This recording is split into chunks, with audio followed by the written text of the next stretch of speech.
Hello and welcome to Jessie Barry Book Club Vlogs. Today we are reviewing All About History magazine, issue number 105. I know it has been a little minute since we made a magazine review, but I've been busy and these do take a little while to get through while reading other books. So this magazine was all about the Medicis and I immediately knew I was going to buy this one.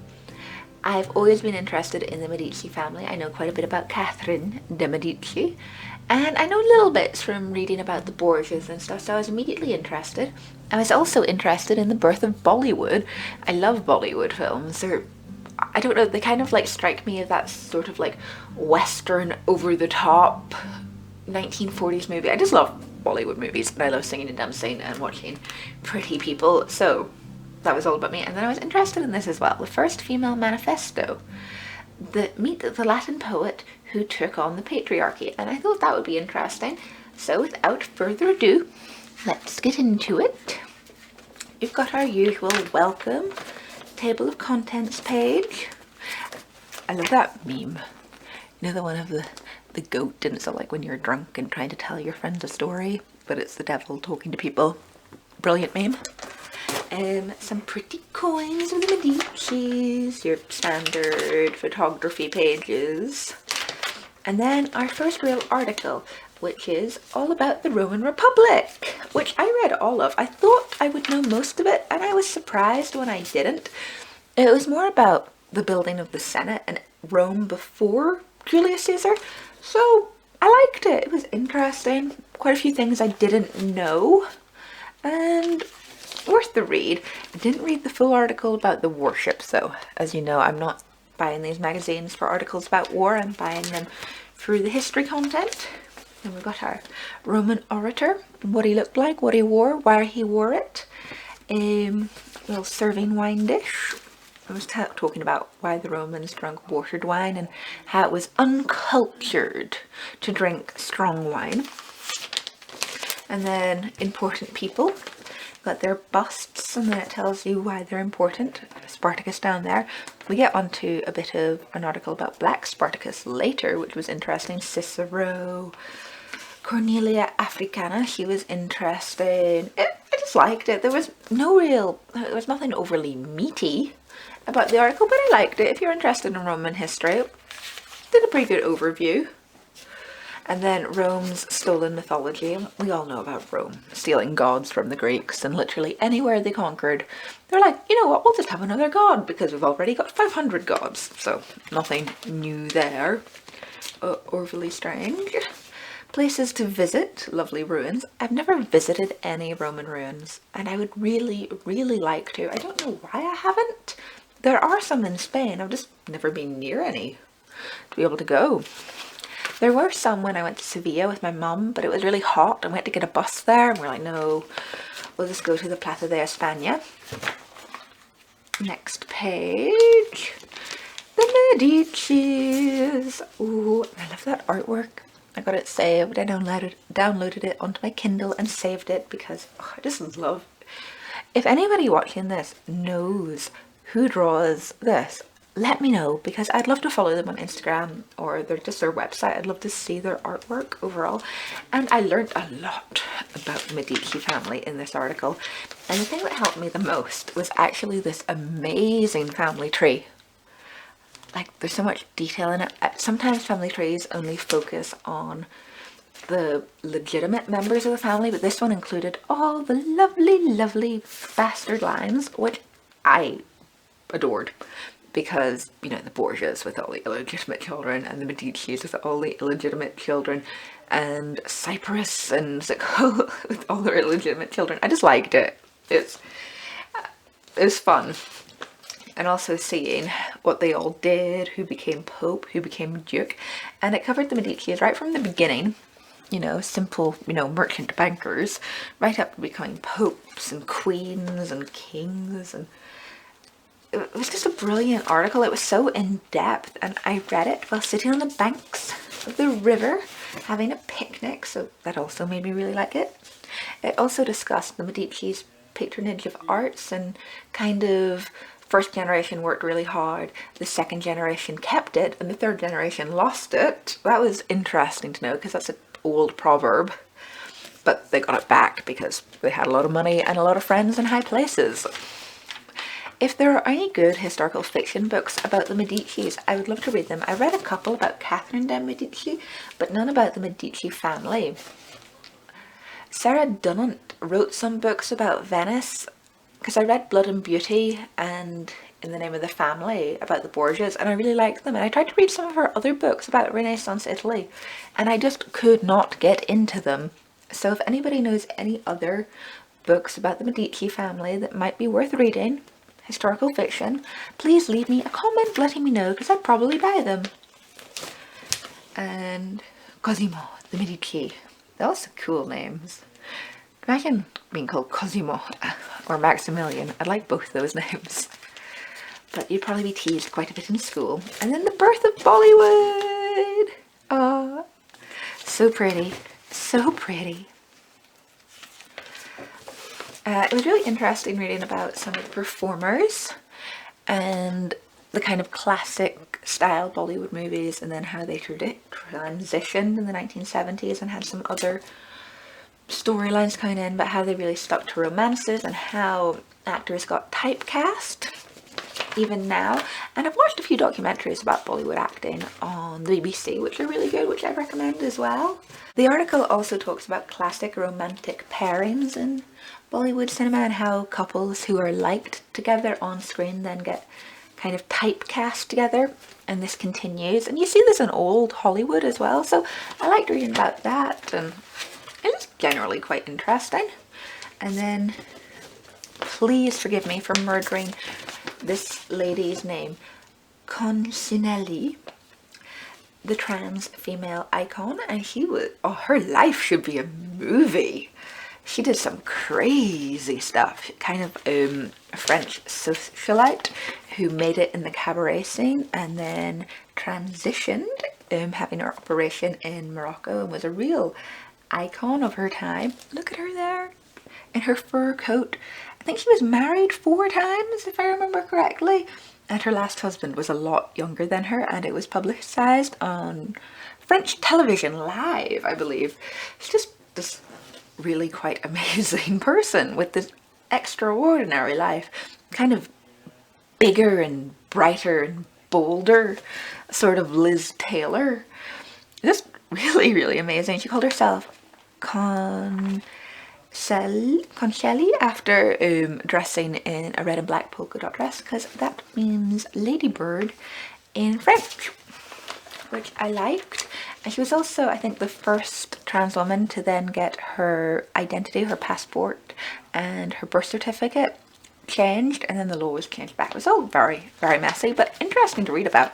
And I'd love if there was a biography about her life, because she did some pretty amazing and dramatic things, especially for her time. We then move along to Hero of the Haitian Slave Rebellion, written by Jessica Leggett, and it was an interview with this man here, whose name I'm about to murder. You can probably see it. Dr. Julius Caesar, about the Haitian Slave Rebellion, and it was orchestrated pretty much entirely by another man whose name I'm about to murder, Toussaint Louverture. And it was an interesting article, but not my sort of thing. It was kind of a battle report almost about the rebellion. Interesting to find out that most of the stuff we know about this rebellion is based on letters, but not really my thing. You know, I don't really like battle reports. It's interesting, but not mind-tickling for me. We then get on to the first feminist manifesto by Sora Juana Inés de la Cruz, who challenged the patriarchy and was a champion of women's rights. Look at her. She was the daughter of a minor nobleman in New Spain who elected to become a nun after being very well educated and having been at court in New Spain in Mexico. And she wrote a lot of very interesting essays about female rights. She also wrote plays and poetry and defended herself very, very, very well when people accused her of not being a very good nun. I don't think she was maybe the best nun. She was a little worldly. She didn't conform to the idea of nuns. She even moved cloister because her nunnery she started off in was, you know, too restrictive. She was always going out and keeping friends at court and designing triumphal arches and things like that. And she has only recently been discovered by the English-speaking world. I'd never heard of her, and I grew up in Spain, so it was nice to read about her. And look at her, they have put her on the Mexican banknote. Well, the Mexico note. 200 pesos, her face. I thought she was really beautiful, especially this portrait here. I thought she was really, really, really beautiful. We then move along to America's worst race crime, the destruction of Black Wall Street in 1921, also known as Greenswood, Oklahoma, where the white town decided to attack the segregated black town for no real reason whatsoever, and over 300 African Americans were pretty much executed for no reason. This was obviously orchestrated on a major level because there was firebombing by planes that took place and complete destruction, you know, from that down there nice and prosperous to that in less than 24 hours. Really horrific to read about, and I thought it was really interesting because we studied the 1920s and the 1930s in America for GCSE history, and we covered lynchings and the Ku Klux Klan, but we never heard about this, and it's only very recently being talked about because there were some pages from a lawyer's diary who lived through it that were recently published over 100 years later, and it was painful to read about the things that happened to this poor town. And it only sprung up kind of 15 years before through a lot of hard work. And just pretty devastating to read about. It was also interesting as well because I recently went to go and see Candyman in the cinema, and it kind of tied in and just making me feel kind of morbid about the whole thing. But it was a very interesting article. I'd never heard about this atrocity before, so I was happy to learn about it. And some of the photos were just, you know, devastating, especially when you have to look at the poor people rebuilding their homes from nothing. Moving along, battle report. As we know, I skim these because I'm not interested in them. Battle report, battle report. Then we get, what if the French Revolution had spread to Britain? And it was a little bit interesting. We all know, I mean, it's one of those topics which is discussed a lot because people were so scared the French Revolution would spread to Britain. So a lot of the things I'd already talked about with people or seen articles about on the internet, but I did like this little bit and the possibilities, you know, what would have happened to the king and the monarchy, a failed revolution in Ireland. Always interesting for a girl who lives in Belfast. And then the French Revolution getting rid of slavery, and then Napoleon reinstating slavery. So would the revolution in Britain have helped that cause? We don't know. And then witchcraft, and loving this, Halloween, spooky month. And I just finished reading Witches Salem.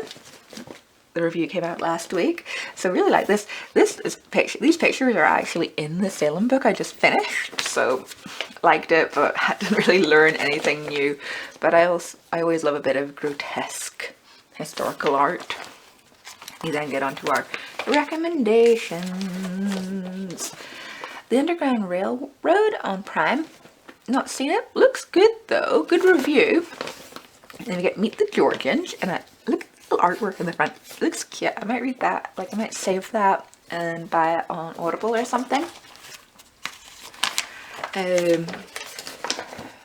Murder. A biography. I'm okay. I'm listening to Red Collar Crime at the minute, and that's enough murder for me. I'm also watching The Wire. Rewatching The Wire, should I say, and that has a lot of murder in it. Movie recommendations. A Night to Remember. One of my mum's favourite movies, actually. I've only ever seen bits of it, but yeah, you know, probably give it a go. My mum cries at it every single time. She likes this one more than the 1990s one.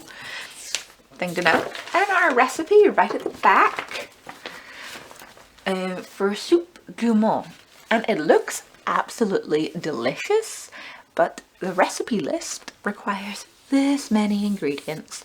So even though I might like to make it, I don't like recipes with loads and loads of ingredients, so I probably won't bother, though I will clip it out and save it. And I hope you all enjoyed my review of All About History magazine, issue number 105. I have 106 downstairs waiting for me to start reading, which I will. I don't think I'm going to get round to reviewing 107 because I think it's been and went. But I'll try and get up to date on my magazine reviews. Need to up that reading. I've been reading a very large book at the moment and it's taking up most of my reading time. So until next time, remember to like, comment and subscribe, and you can follow me on Instagram at Lady Jessica Riddell. Until next time, bye!